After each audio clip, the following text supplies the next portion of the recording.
Yeah, bro, so my guy was in the club just talking, chopping it up, and he said something that really stood out. He was like, "Man, you know what's crazy? I actually like Diego, bro. I really do."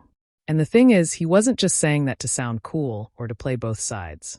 If you really look at his actions, he had just been on First Take that Friday where he publicly wished them well, wished them luck, and spoke with nothing but respect. Behind the scenes, they had real conversations too, offline, private talks where things were discussed honestly, without cameras, without social media, and without trying to make a scene. That's how grown men are supposed to handle situations like that. But the problem is, there's a right way to lose and there's a wrong way to lose, especially when you're in the public eye. Losing doesn't just mean the result. It's about how you carry yourself afterward. And unfortunately, this situation turned into a textbook example of what not to do. Some things are just not meant for public consumption. Certain information, certain emotions, and certain reactions are supposed to stay intimate, private, between the people involved. Once you cross that line, you can't take it back. Instead of keeping it quiet and handling it with maturity, he went to Instagram and reacted to all the voters with a thumbs down, while at the same time trying to soften it by saying, "Family for life." And that's where the message got completely mixed up. You can't say family for life while publicly showing disappointment in a way that feels personal and emotional. To a lot of people watching, it didn't come off as confidence or honesty. It came off as frustration. And when fans and media see that, they stop focusing on the original situation and start questioning the character and the decision-making. At the end of the day, respect isn't just about what you say when things are going well. It's about how you move when things don't go your way. He could have taken the high road completely, kept everything offline, and let his words on First Take be the final statement. That would have shown growth, class, and professionalism. Instead, that one social media move overshadowed everything else and shifted the conversation in a negative direction. And that's the real lesson here. In moments like this, how you lose matters just as much, if not more, than how you win. And that's really what I was about to ask you, because the bigger question is this: did his family and the people closest to him actually protect his greatest asset? If you're around him every day and you see him posting stuff like that, somebody has to step in and say, "Hold on, this isn't the move." That's why I said from the start, I don't even fully blame Diego. I put a lot of that responsibility on the support system around him. We've had this same conversation so many times before. We talked about it with Ja Morant. We've talked about it with all kinds of athletes, public figures, and personnel who end up in bad situations. And it almost always comes back to the same issue: the people around them. Your surroundings play a huge role in how you move, how you think, and how you maneuver through pressure. You don't need a circle full of yes men or yes women who just nod their heads and say, "I'm riding with you no matter what." That's not real support. Real support is someone who stops you and says, "Nah, bro, this isn't it. Slow down. Think clearly." Because if everybody around you is just agreeing with you, you lose perspective. You start moving emotionally instead of strategically. It's like driving down the road with nobody paying attention. Everybody's laughing, everybody's hyped, and meanwhile the car is slowly drifting off the lane. Somebody has to be the one to say, "Yo, we're about to run off the road." That's real. That's facts. And when nobody does that, small mistakes turn into big problems. Someone has to say, "Hold up, let me see that sign again. Nah, bring that back. We missed something." And even beyond that, you have to ask, who's recording this? Who's allowing this moment to even happen in the first place? Because that right there tells you everything you need to know about the environment you're in. Cut the phone off. Straight up. That's not cool, and somebody in the room has to be mature enough to say it out loud. In moments like that, when emotions are high and everyone feels comfortable, that's exactly when discipline matters the most. Maybe you think it's harmless because you're in a familiar place. Maybe you're at Vanderbilt or somewhere you feel protected, like nothing can really touch you. But that's the trap. Comfort creates carelessness, and carelessness is how situations spiral out of control. You have to start thinking long-term instead of living inside the moment. Stop looking at life through a peephole, reacting to whatever's right in front of you, and kick the door down so you can actually see the whole picture. Ask yourself the hard questions now, before someone else asks them later. What do you think an NFL scout is going to see when they pull up your name? What are they going to say when you finally sit across from them at the combine and they ask you to explain your decisions? Because when that moment comes, your girlfriend won't be there to answer for you. Your brother won't be there. Your partner won't be there. Your dad, your mom, none of them will be in that room. It's just you, your choices, and the reputation you've built over time. That's why this stuff isn't small. People like to act like it's nothing, like it'll blow over. But the truth is it takes almost nothing to get yourself into trouble.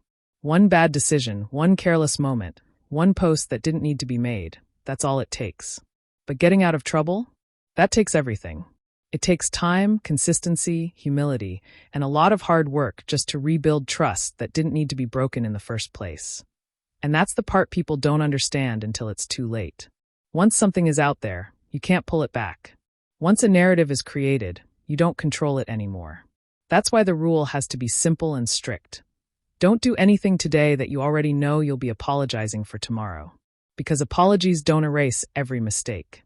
Some messes don't get cleaned up with words, no matter how sincere you sound. Some decisions follow you, stick to your name, and resurface at the worst possible time.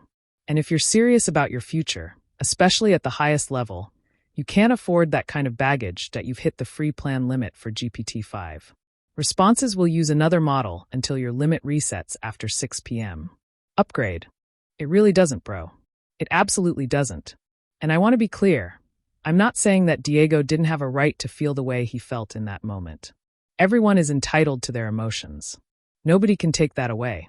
You have a right to be upset, frustrated, disappointed, or even angry when things don't go your way. That's human.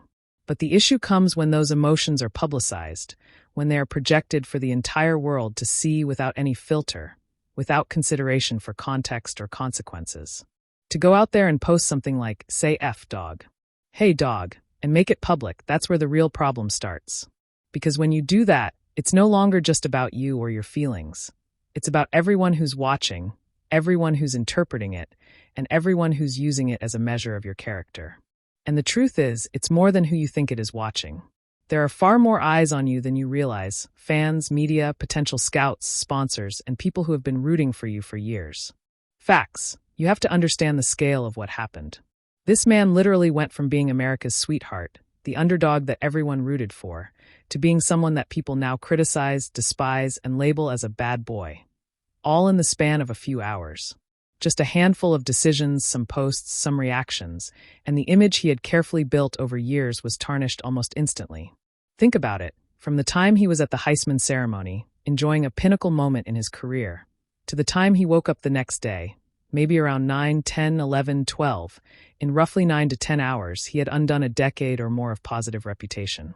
Years of hard work, discipline, and careful image management can be erased in mere hours if a person is impulsive and doesn't think about the long-term impact of their actions. And that's the real lesson here. It's not just about how you feel in the moment. It's about how your actions are perceived and how they ripple through your career and your life. One rash decision, one public reaction, one thoughtless post, and suddenly the narrative isn't about your talent, your skill, or your accomplishments. It becomes about your mistakes, your temperament, and your character. People forget the awards, the accolades, and the hard work when they see behavior that contradicts the image you've built. And undoing that perception is nearly impossible. It takes years to earn trust, respect, and admiration, but it can take mere hours to lose it all. So the takeaway is simple but critical. Feelings are valid, yes, but how you express them publicly matters even more. When you're in the spotlight, every action, every post, every word is magnified. What might feel like a small act to you in the moment can define how the world sees you forever. Diego had every right to feel upset or frustrated, but publicizing that frustration without thought created consequences that could last far longer than the emotions themselves. That's why preparation, self-control, and a strong support system are indispensable, because they guide you to respond thoughtfully rather than react impulsively. Moments like these are defining, and how you handle them can either cement your legacy or unravel it in a way that takes years to recover from, if it's ever truly recoverable. You know what I'm saying? It's crazy, man. Come on now. So, Diego, bro, I'm not the type of person who's going to sit here and condemn you for feeling the way you feel. You're a grown man, and your emotions are valid. Nobody can take that away from you. But here's the thing.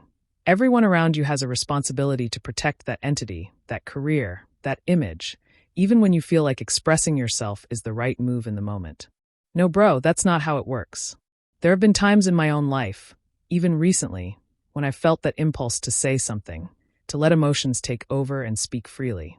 And every time, I've had to stop myself and reel it in because I understood the bigger picture. Whoa, whoa, whoa, slow down. Think before you act, because the consequences aren't just yours alone. Your success and your potential demise impact everybody around you. Everyone who's invested in you, who believes in you, who supports you, they feel it too. The real difference between the good ones and the great ones comes down to this: understanding how to manage your emotions, especially when stakes are high. Being wise enough to recognize that reacting impulsively can have consequences that ripple far beyond yourself. Because in the end, nobody knows for sure if you're going to get drafted, and nobody knows if you're not. But what you do know is this: you don't want anybody to point back and say, "This is why he didn't make it," or "This is why he lost that opportunity." That momentary lapse, that one public display of emotion, could become the defining reason someone questions your draft stock or your character. And that's all I'm saying, really. It's about restraint, perspective, and understanding the weight of every action. You can be upset, you can be frustrated, but when your life and career are on the line, your circle, the people who care about you, has to act like guardians of your legacy. Protecting you isn't just about agreeing with how you feel. It's about guiding you to make the right moves even when your emotions are telling you otherwise. That's the line between being good and being great. And if you understand that, if you truly grasp that responsibility, you set yourself up not just for success, but for a career that nobody can tarnish with a single moment of impulsivity. Facts. That's real, and that's what it comes down to.